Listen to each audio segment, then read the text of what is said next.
Asul na dagat, puting buhangin at water activities sa ilalim ng araw. Ang mga bentaheng ito ng Puerto Galera ang ine-enjoy ng mga turista. Bitin. Yes! Oo, babalik talaga.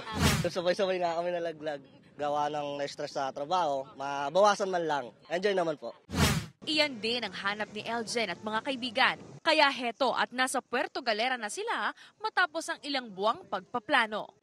Bukod sa first time ko dito, marami akong narinig na maganda dito. Napaka-welcoming talaga ng mga tao. Sa Puerto Galera rin nag-Holy Week bonding with family ang OFW na si Rico. One of the best, di ba? Puerto Galera. Pag ang mga anak mo ang makikita mga bata nag-i-enjoy, masaya ka na rin.